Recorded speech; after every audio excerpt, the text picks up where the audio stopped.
¿Cuántos les ha pasado en, en su vida, o en su colegio, o en tu trabajo, que tal vez te esforzás bastante por, por hacer algo, por alcanzar una meta, alcanzar un objetivo? Ahorita, antes del MJP, estaba hablando con un chavo que está aquí, que va a terminar en 3 años su carrera y va con 97% de índice, y yo como, no, o sea, ese man está loco.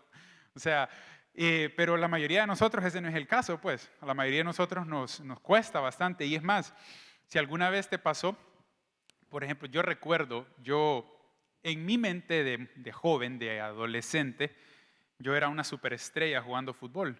Yo lo culpo al hecho que miraba muchos supercampeones cuando estaba chiquito, y en ese juego se miraba que vos venía el muchacho y estiraba la pata y tiraba el golpe y la pelota daba vueltas y entraba un super gol. Y yo siempre en mi mente yo era un superjugador, pero cuando venían los partidos, la realidad salía a relucir y no siempre me iba tan bien. El punto es que yo me esforzaba, o sea, yo iba a los entrenamientos. Me recuerdo que en uno de esos entrenamientos subimos la Coca-Cola corriendo y yo tenía bastante sobrepeso, todavía lo tengo, pero tenía bastante sobrepeso cuando estaba en el colegio y fui el último en subir el penúltimo. Había alguien que le costó más, pero yo fui el penúltimo en subir la Coca-Cola, y cuando llegamos arriba, el profesor nos puso a hacer cuclillas y a hacer más ejercicios en una canchita que hay ahí arriba por el rótulo de Coca-Cola.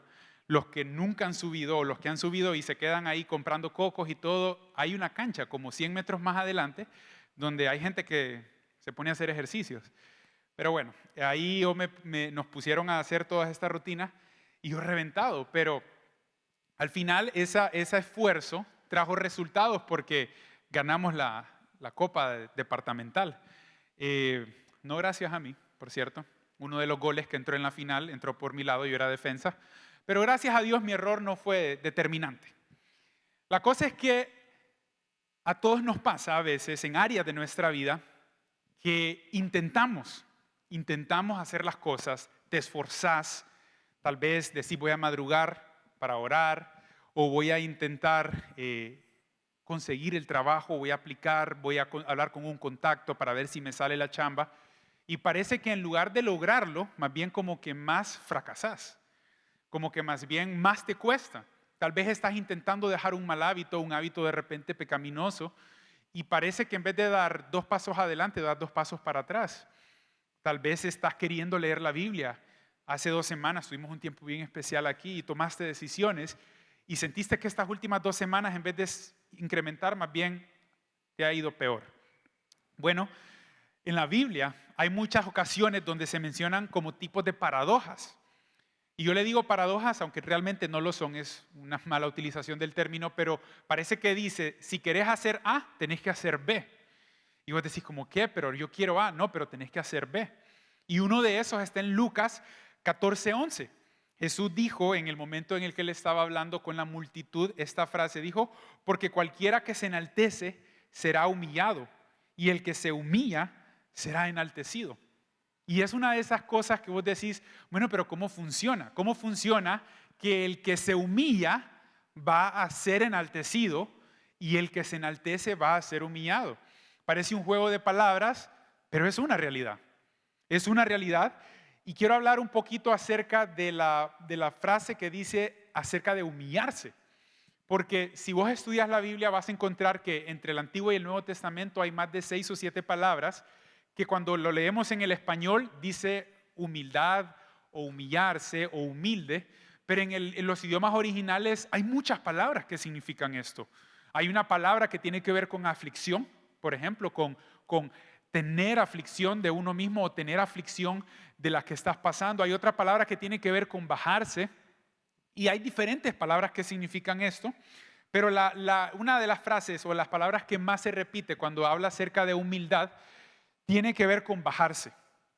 Tiene que ver con, tal vez si estás en una posición, que te rebajes de la posición en la que te encontrás. Incluso hay palabras de humildad en el idioma original que significa con estar literalmente en el suelo. Y a eso se refiere cuando dice que te humilles. Que estés, como quien dice, en el suelo, tal vez en un sentido figurado, Pero ¿qué es más bajo que estar en el suelo? Literalmente estar ahí por una razón.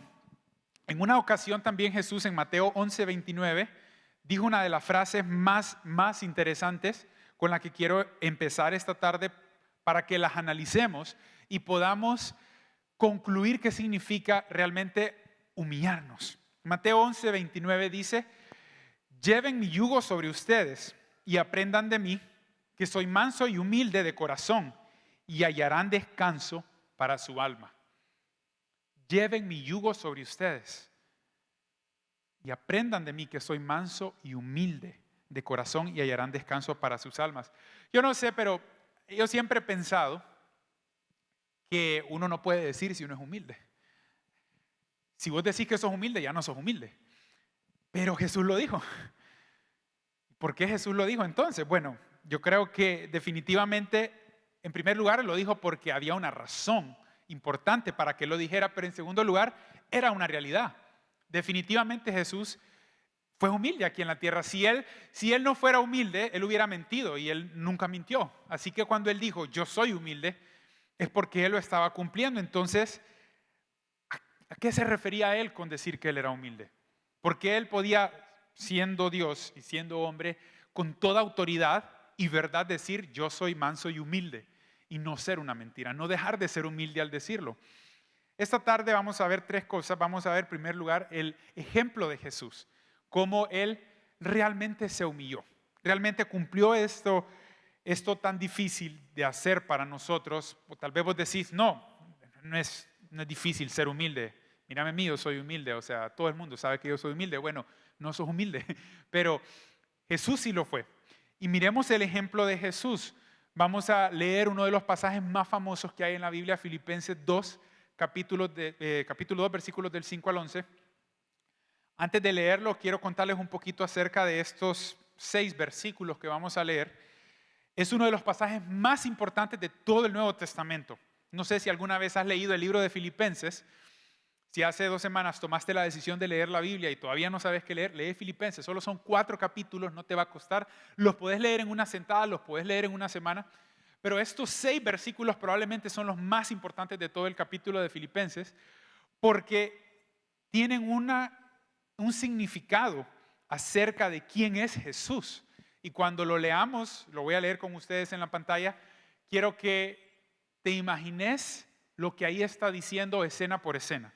Dice así, Filipenses 2:5: haya pues en vosotros este sentir que hubo también en Cristo, el cual, siendo en forma de Dios, no estimó el ser igual a Dios como cosa a que aferrarse, sino que se despojó a sí mismo, tomando forma de siervo, hecho semejante a los hombres, y estando en la condición de hombre, se humilló a sí mismo, haciéndose obediente hasta la muerte, y muerte de cruz.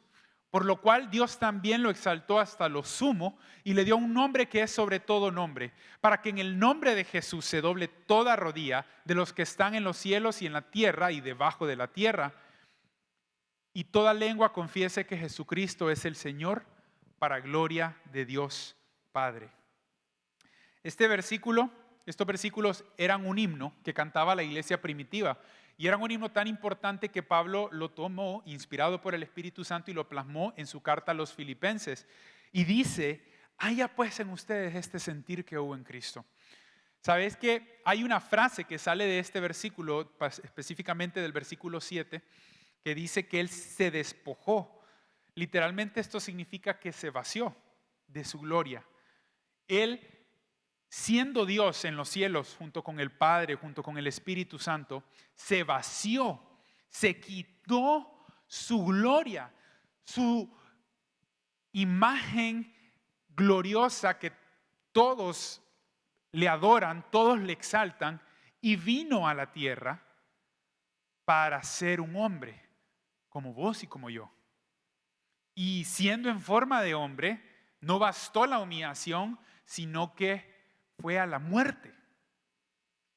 Aunque él no merecía morir, porque él no pecó, fue a la muerte, y aún no fue una muerte tranquila en un hospital o en una cama entre familiares, sino que fue la muerte humillante de cruz.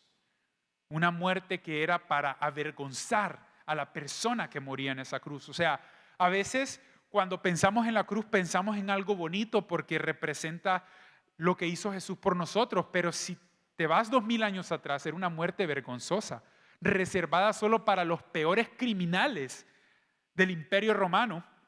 Eran colgados en una cruz, eran latigados, eran humillados con clavos, y era una muerte donde la persona que era colgada en una cruz no moría rápidamente. En el caso de Jesús fue así por un propósito de Dios, pero los que morían en cruz morían ahogados porque tenían que alternar, cargar su cuerpo entre los clavos que sostenían sus pies y los clavos que sostenían sus manos para poder respirar. Y terminaban quebrándoles las rodillas para que terminaran de morir ahogados. Pero cuando Jesús muere, por eso se sorprende el centurión de que él ya había muerto y no fue necesario quebrarle las rodillas, porque él ya había entregado su espíritu. Pero Jesús hizo esto de humillación. Y yo quiero hacerte notar algunos detalles. Por ejemplo, nosotros pensamos en Jesús como Dios, y lo es, 100% Dios, 100% hombre. Pero quiero detallar algunas de las cosas que a veces pasamos por alto cuando pensamos en el hecho que Jesús se humanó, se hizo hombre. Por ejemplo, desde el momento en que Jesús se hace un ser humano, Él pierde muchas de sus, o entrega muchas de sus facultades. Por ejemplo, Jesús cuando nace no nace hablando. Él no nació del vientre de María y dijo, hola mamá, sino que Él no hablaba. Él era como cualquier niño, como cualquier bebé, que era completamente dependiente de sus padres en ese momento. Yo tengo una niña de 4 meses y el primer mes fue lo más difícil, porque ella era completamente dependiente y no se reía, no entendía muchas de las cosas que estaban pasando. Ahora es una niña de 4 meses que es muy inteligente, es muy viva y sabe cuando yo estoy ahí, y a veces llora solo para que uno le pare bola y entiende muchas de estas cosas. Pero imagínate a Jesús, un bebé recién nacido, que no sabía lo que estaba pasando a su alrededor. Y lo hizo por amor. Se humilló, perdió muchos de su conocimiento. Es más, hay un versículo que a mí siempre me había costado en Mateo 24:36. Voy a pedir que lo lean conmigo. Y yo no lo entendía porque dice, pero acerca de aquel día y aquella hora, está hablando Jesús, nadie sabe, ni siquiera los ángeles del cielo, ni aún el Hijo, sino solo el Padre. Jesús estaba hablando en este pasaje de cuándo Él iba a volver, cuándo Él va a volver a la tierra. Y Él dice que nadie sabe, que no lo saben las personas, que no lo saben los ángeles. Y dice en ese momento que ni siquiera el Hijo, o sea, ni Él mismo sabía en ese momento cuándo Él iba a venir, solamente el Padre. Y yo leyendo esto me pregunto, no entiendo, ¿cómo si Jesús es Dios no sabe cuándo Él mismo va a volver? Bueno, porque cuando Él estuvo aquí en la tierra, Él entregó mucho de su conocimiento para depender completamente del Padre, para completamente Él necesitar la autoridad y el señorío del Padre para hacer sus milagros. Sabemos que Jesús se despojó de gran parte de su conocimiento. Cuando vos lees en la Biblia que Jesús conocía los pensamientos, no estaba Él actuando en su poder de Dios. Él estaba actuando dependiendo del poder del Espíritu Santo para conocer los pensamientos de las personas y poder hablar a los corazones de las personas. Y Jesús lo hizo porque era necesario que Él diera este ejemplo y que era necesario que Él se humillara y se despojara.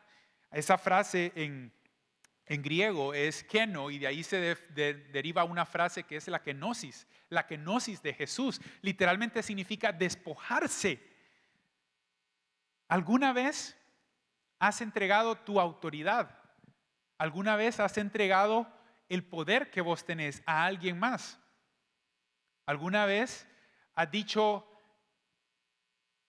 no voy a agarrar la autoridad que tengo, sino que voy a hacer algo que no me corresponde para ayudar a alguien o para apoyar a alguien o para entender una necesidad que alguien está pasando? Si alguna vez has tenido una responsabilidad como jefe o como maestro o como padre, los padres que están acá, sabes que eso es bien difícil. Es bien difícil no tomar el lugar que te corresponde, no tomar porque me corresponde. O sea, va en contra de nuestra naturaleza de orgullo de querer hacer lo que es nuestro. Y si sos hermano mayor, vos sabés de qué estoy hablando. ¿De quién es quién tiene la autoridad de decir qué canal vamos a ver? Generalmente es el hermano mayor y el hermano menor le toca aceptarlo. O si toca una casa como la mía, y mis padres nos daban que cada quien tomara su turno. Pero era bien difícil porque cuando yo estaba pequeño mis hermanas siempre querían ver caricaturas y uno tenía que aguantarse, aún uno siendo el mayor. Pero imagínate Jesús en su poder, en su gloria, en toda su autoridad como Dios y someterla. Al punto en el que Él estaba en la cruz, Él les dijo, si yo, cuando Él vio que Pedro vino, sacó la espada y le cortó la oreja a Malco, vino Jesús y le dijo, guarda tu espada, si yo quiero puedo llamar una legión de ángeles que vengan. Pero Jesús no lo hizo, porque Él entregó su poder, Él entregó la autoridad y se sometió al Padre cuando se humilló. ¿Por qué hizo esto? Esta es la pregunta. ¿Por qué se sometió? ¿Por qué entregó su poder? Lo hizo por dos razones. Número uno, por obediencia y número dos, por amor. Pero lo que me llama la atención de lo que pasó es que en todo el tiempo que Jesús entregó su poder, no perdió su esencia. No dejó de ser Dios. No dejó de tener toda la gloria también. No dejó de tener toda la esencia que Él tiene como Dios. Al punto en el que muchas ocasiones Él dijo, yo soy. Y reconoció que Él es Dios. Y las personas a su alrededor se sometían delante de Él. Algunos no, pero muchos sí. Porque humillarse no equivale a someterse. Y eso quiero que lo entendás porque hoy que estamos hablando acerca de humillarnos, muchas veces no queremos hacer porque pensamos que humillarnos significa perder la esencia de quienes somos. Y si Jesús no perdió su esencia como Dios, tampoco vos la vas a perder si te humillas. Tampoco vos perdés la persona que sos. Y por eso el Señor nos manda a que nosotros seamos humildes. Porque la segunda cosa que tenemos que hacer es humillarnos con respecto a Dios. Hay dos formas claras como nos humillamos delante de Dios. En primer lugar es conocerlo. Habíamos leído un pasaje en Mateo 11, capítulo 29, pero quiero que leamos un poquito el contexto de ese pasaje. Dice Mateo 11, 27 al 30, todas las cosas me han sido entregadas por mi Padre. Nadie conoce bien al Hijo sino el Padre. Nadie conoce bien al Padre sino el Hijo y aquel a quien el Hijo lo quiere revelar. Vengan a mí todos los que están fatigados y cargados, y yo los haré descansar. Lleven mi yugo sobre ustedes y aprendan de mí que soy manso y humilde de corazón y hallarán descanso para su alma, porque mi yugo es fácil y ligera mi carga. Humillarte delante de Dios significa conocer a Dios en primer lugar. Aquí en este momento Él estaba con sus discípulos y Él les dice, todas las cosas me han sido entregadas al Padre. Y nadie conoce al Padre sino el Hijo y aquel a quien el Hijo lo quiere revelar. Para que vos te puedas humillar delante de Dios, en primer lugar tenés que conocer a Dios. Y Jesús te quiere revelar al Padre. Jesús te quiere dar a conocer a Dios. Pero nunca te vas a humillar delante de Dios si primero no lo conoces. Si primero no sabes quién es Dios. Tal vez vos tenés 10 años de venir a la iglesia y tal vez nunca has conocido a Dios. Y has hecho los movimientos y has tal vez leído la Biblia en parte, pero nunca has conocido a Dios. Y nunca te has humillado delante de Dios. Pero si vos conoces a Dios, entonces tu respuesta es humillarte delante de Dios. Porque nadie que conoce verdaderamente a Dios puede estar de pie ante su grandeza, ante su señorío. Es difícil a veces lidiar con el pecado, pero yo les decía al principio que si vos estás intentando vencer el pecado y te cuesta, tal vez lo estás haciendo con tus propias fuerzas. Tal vez no lo estás haciendo en la manera en que le da gloria a Dios. La manera en que le da gloria a Dios es primero reconociendo la grandeza de Dios. Chavos, no vas a poder vencer el pecado si no conoces que Dios merece santidad primero. Si no conoces que Dios es tan bueno y tan poderoso y tan digno de alabanza que querrás responder sometiendo tu vida delante de Él. No hay nada más difícil que querer hacer algo sin tener una buena razón para hacerlo. Mi esposa me va a reclamar lo que les voy a decir a continuación, pero se lo voy a decir igual, porque hace 4 años el doctor me dijo a mí, el doctor Bardales, por cierto, que yo tenía que hacer ejercicio. Y yo tenía que hacer ejercicio, que para mí el ejercicio era obligatorio. Mi papá tiene hipertensión, mi abuelo tiene hipertensión. Yo, gracias a Dios, no padezco de hipertensión, pero si no hago ejercicio voy a padecer de hipertensión. Y es una obligación para mí hacer esto. Pero si uno no tiene la motivación correcta para hacerlo, es la cosa más difícil del mundo, porque son ricas las semitas, porque es rica la cama en la mañana. Cuando ahorita que somos padres, el único chance en el que podríamos hacer ejercicio es realmente bien temprano, y cuesta cuando te has despertado 1 o 2 veces con una bebé de 4 meses, pero es necesario.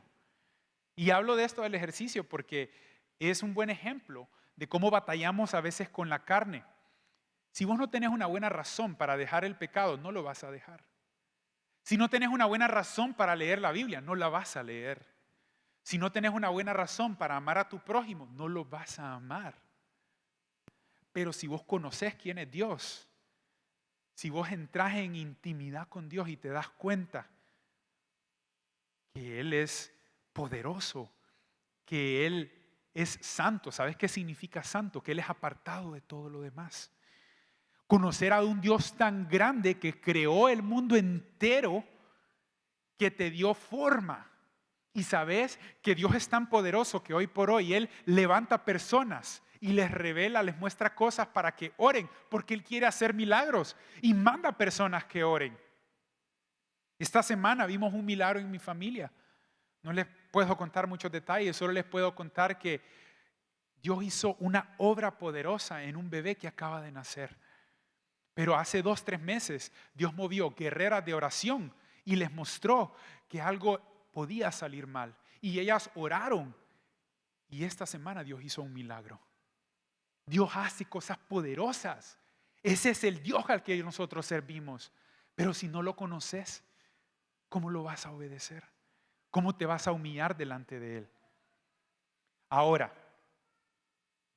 si vos sabes quién es Dios, que Él es el Rey de Reyes y Señor de Señores, tu respuesta es doblar rodillas y decirle: Padre, me humillo ante ti. Te reconozco tu poder. Tu respuesta va a ser venir aquí al MJP y cantar con todo el pulmón, o tal vez si te da pena tu voz, pues cantar en silencio, pero cantarle a Dios porque Él merece alabanza si realmente lo conoces. Por eso dice Dios en Santiago 4, 7 al 10, sométanse pues a Dios, resistan al diablo y Él huirá de ustedes, acérquense a Dios y Él se acercará a ustedes, limpien sus manos pecadores y purifiquen su corazón ustedes de doble ánimo, aflíjanse, lamenten y lloren, su risa se convierte en llanto y su gozo en tristeza, humíllanse delante del Señor y Él los exaltará, porque eso es lo que pasa cuando vos conocés quién es Dios. Él te exalta, Él te levanta, Él te da el lugar que Él te quiere dar como su hijo, como su siervo. Él te quiere mostrar cosas poderosas, pero nunca te las va a mostrar si primero no sometes tu orgullo, el lugar que vos pensás que te corresponde, delante de Dios y le decís: heme aquí, Señor. Pero si vos lo haces, es una promesa. Esta frase, sométanse, humíllense delante de Dios y Él los exaltará, se le repite más de 5 o 6 veces en toda la Biblia, en el Antiguo, en el Nuevo Testamento. Se repite una y otra vez porque es la verdad. Si vos te humillás delante de Dios, Él te va a levantar. Porque cuando vos te humillaste, vos entendiste quién es Dios. Entonces ya tu corazón está en el lugar correcto para que Dios te pueda dar su autoridad. Primero los discípulos entendieron quién era Jesús y después Jesús les dio autoridad para que fueran y echaran fuera demonios, para que fueran y sanaran enfermos, para que fueran a predicar. Si primero ellos no entendían quién era Jesús, ¿cómo Jesús les iba a dar autoridad? Eso pasó más adelante en el libro de Hechos, cuando habían unos muchachos que se las tiraban de exorcistas y andaban echando fuera demonios y que decían: os conjuro en el nombre del Jesús que predica Pablo. Y el demonio que le dijo: pues yo sé quién es Jesús y conozco de Pablo, pero ¿y tú quién eres? Y los fue a atacar y quedaron desnudos. Lean la historia en Hechos. Pero si vos te sometés delante de Dios y te humillás delante de Él, entonces Dios te puede dar de su autoridad para que vos hagas cosas poderosas para Dios. Pero nunca si no te humillas primero. La segunda forma en la que nos humillamos delante de Dios es con la oración. Primera de Pedro 5, 6 al 7 dice: humíllense pues bajo la poderosa mano de Dios para que Él los exalte al debido tiempo. Otra vez esa frase. Echen sobre Él toda su ansiedad, porque Él tiene cuidado de ustedes. Tal vez vos estás esta tarde aquí y me decís: José, pero yo no me siento listo para ir a echar fuera demonios. Yo no me siento listo yo tengo demasiados problemas. Bueno, humillarte delante de Dios es también confiar en la mano poderosa de Dios y echar toda tu ansiedad y todo tu problema delante de Él, porque Él tiene cuidado de vos. Eso es humillarse delante de Dios también. Yo te hago una pregunta: ¿qué problemas están atormentando tu vida en este momento? La respuesta es humillarte delante de Dios. Confiar en que cuando vos le pedís a Dios por un problema en oración, Él tiene cuidado de vos y Él te va a levantar de ese problema. Ya sea que te libre del problema, ya sea que te dé poder para sobrellevar el problema, ya sea que te cambie o haga algo, pero Dios tiene cuidado de vos cuando le entregás tu ansiedad en oración a Él. Y eso es humillarse bajo la poderosa mano de Dios. Dios te va a levantar. Yo no sé con qué estás luchando. Yo no sé qué te está atacando una y otra vez. Pero la Biblia es clara que si echas tu ansiedad delante de Dios, te estás humillando bajo la poderosa mano de Dios. No hay nada mejor que estar debajo de la mano poderosa de Dios. Porque número 1, estamos seguros. Número 2, estamos bajo cuidado. Y número 3, esa misma mano te va a levantar. Eso es humillarnos delante de Dios. Y la tercera forma como nos humillamos es con respecto a los demás. Porque no podemos quedarnos solamente diciendo: yo me humillo delante de Dios, yo le entrego a Dios todas mis peticiones, pero cuando salimos afuera a la calle o cuando salimos de nuestro cuarto de oración y vemos a nuestros padres o nuestros hermanos o nuestra esposa o nuestros hijos y no los tratamos de la manera correcta, no nos estamos humillando. El mismo Filipenses capítulo 2 del 3 al 5 dice: no hagan nada por rivalidad ni por vanagloria, sino estimen humildemente a los demás como superiores a ustedes mismos, no considerando cada cual solamente los intereses propios, sino considerando cada uno también los intereses de los demás.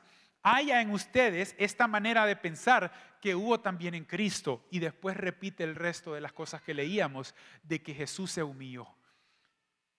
Cuando Filipenses lo dice es porque primero te está mandando a que consideres también los intereses de otras personas, y luego dice Pablo que lo vas a hacer porque consideres también a Jesús, que Él lo hizo. Él consideró nuestros intereses también, nuestras necesidades. Si Jesús no viene, nos morimos. Si Jesús no viene, no tenemos acceso al Padre y vamos al infierno. Pero Jesús vino para que pudiéramos llegar al Padre, para que Él nos pudiera llevar al Padre, para que pudiéramos tener vida eterna. El que se humilla delante de Dios tiene que considerar también los intereses de otros. Es una actitud.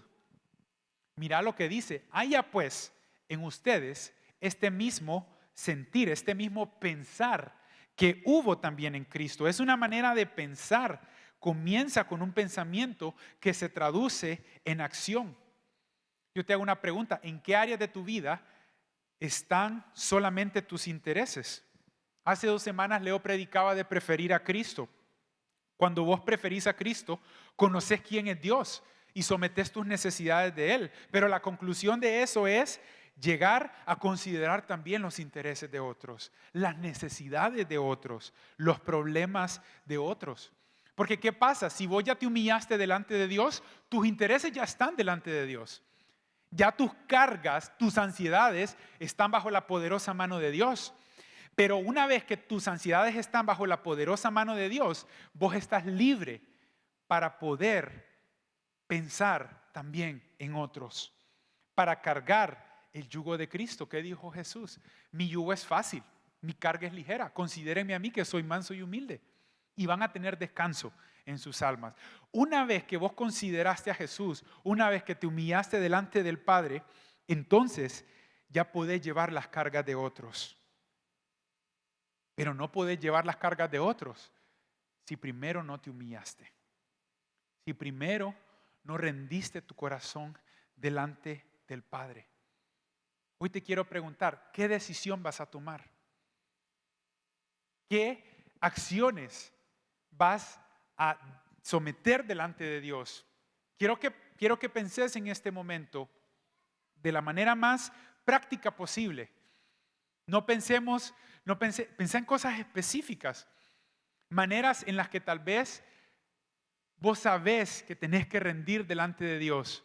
Puede ser tus relaciones, puede ser tu noviazgo, tu matrimonio, puede ser tus estudios, puede ser tu forma de ser, tu carácter. ¿Sabes? Es tan difícil rendir el carácter delante de Dios, porque uno a veces hasta dice, no, es que yo soy de carácter fuerte. Y a veces hasta con orgullo lo dice uno, no, yo así soy, así era mi papá, así soy yo también, o así era mi abuela. Pero ¿sabes? Si tu carácter no se está sometiendo delante de Dios y nunca pensás en los intereses de los demás, no le estás agradando a Dios con tu carácter. ¿Qué áreas de tu vida necesitas rendir delante del Señor? Para humillarte delante del Señor son 3 cosas. Conocer quién es Dios, someter a Él tus necesidades, tu ansiedad de verdad y considerar los intereses de los demás. Estas 3 cosas se traducen realmente en seguir el ejemplo de Jesús, que Él, siendo en forma de Dios, no estimó el ser igual a Dios como una cosa a que aferrarse, sino que se despojó a sí mismo, su gloria, hasta parte de su conocimiento. Allá quedó en el cielo esperando a que Él resucitara, esperando a que Él muriera. Se despojó de parte de su conocimiento, se despojó de su poder en gran medida. Chavo, Jesús vino aquí a la tierra y pasó hambre. Piensen por un momento en eso. Dios, el que creó el mundo, pasó hambre, pasó dolor, lloró cuando uno de sus amigos, Lázaro, murió. Tuvo estrés. ¿Habías pensado en eso? Jesús tuvo estrés. La noche antes de ir a la cruz tuvo tanto estrés que sudó gotas de sangre, de la carga, de la ansiedad. Tuvo ansiedad Jesús en ese momento también. Tener ansiedad no es pecado. Dejar que eso te domine sí es pecado. ¿Qué hizo Jesús cuando tuvo ansiedad? Oró 3 veces allá en Getsemaní y le dijo a Dios, Padre, si es posible, pasa de mí esta copa, pero que no se haga mi voluntad, sino la tuya. ¿Qué carga tenés que entregarle esta tarde al Señor? ¿Qué cosa estás cargando y está estresándote al punto que se te ha ido el sueño? Humíllate bajo la poderosa mano de Dios. Humillarse es bajarse, es reconocer que vos no tenés la respuesta final, que vos no vas a poder de repente encontrar la solución a tu propio problema, pero Dios sí tiene la solución. Y muchas veces va a ser lo que le estás pidiendo y otras veces no va a ser de la manera en que lo estás pidiendo, pero le va a dar solución a tu problema, porque eso es humillarse delante de Dios, es reconocer que Él es Dios y vos no sos Dios. Es reconocer que Él es el que tiene el poder y yo no tengo el poder, pero confío en la mano poderosa de Dios. Es reconocer que no solo mis intereses importan y hay afuera, alrededor, personas que están pasando grandes problemas Y tal vez vos sos la respuesta a sus oraciones. Pero si no te humillas, si no los considerás importantes, nunca vas a poder amarlos de la manera como Jesús te amó a vos, que se humilló a ser un hombre, a morir y a morir en la cruz. Cierra tus ojos en esta tarde. Dios es asombroso, poderoso, soberano. Merece nuestra adoración. ¿Conoces a Dios? Yo te decía al principio, ¿conoces realmente a Jesús? Ahí empieza todo. Y si conoces a Jesús, te vas a humillar delante de Él. Pero si no lo conoces, no podés humillarte. Entonces yo te quiero hacer una pregunta esta tarde. Si tal vez nunca te has humillado delante de Dios, puede ser que no lo conozcas. Puede ser que has venido a la iglesia, puede ser que has leído parte de la Biblia, puede ser que tus papás son cristianos, tus amigos son cristianos, pero tal vez vos no sos cristiano, tal vez vos no sos un hijo de Dios o una hija de Dios. Porque necesitas conocer a Dios. Así que yo te quiero invitar que si no conoces a Dios todavía, que en esta tarde, en este momento, le pidas a Jesús que te revele al Padre, que te muestre al Padre, para que lo puedas aceptar, para que puedas aceptar su perdón, para que te puedas humillar delante de Él y conocer quién es Dios y puedas pasar de ser un extraño a ser una hija de Dios, a ser un hijo de Dios. Si vos querés conocer a Jesús, a tu Dios en esta tarde, yo te invito a que ahí donde estás levantes tu mano en este momento. Ya vi tu mano ahí a la derecha, puedes bajarla. ¿Alguien más? ¿Querés conocer al Señor? Ya vi tu mano aquí al centro. ¿Alguien más? Ya vi tu mano, muy bien. ¿Alguien más? Ya vi tu mano también. ¿Alguna persona más? ¿Querés conocer al Señor? Ya vi tu mano ahí atrás también. Muy bien. Ok. Todos esos que levantaron su mano y aún si tal vez no levantaste tu mano, pero lo querés hacer, voy a hacer una oración en este momento, entregándole al Señor tu vida. Y te voy a invitar a que hables con Dios y reconozcas y le digas: Dios, tú eres poderoso. Podés repetir, podés orar con tus propias palabras. Pero yo voy a liderarte ahorita con un ejemplo de oración para que hables con Dios y lo puedas conocer. Repetí después de mí: Dios poderoso, yo quiero conocerte hoy. Yo reconozco que soy pecador. Reconozco que necesito de ti y que solo tú me puedes salvar. Gracias por enviar a Jesús a esta tierra a morir y morir en la cruz por mí, para que yo pudiera conocerte, para que yo pudiera ser tu hijo, tu hija, para que yo pueda verdaderamente humillarme delante de ti. Y tú prometes que me vas a levantar, que me vas a exaltar.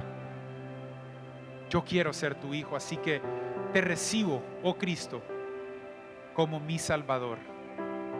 Y entrego mi vida delante de ti. Gracias por tu amor. Gracias por tu salvación. Amén.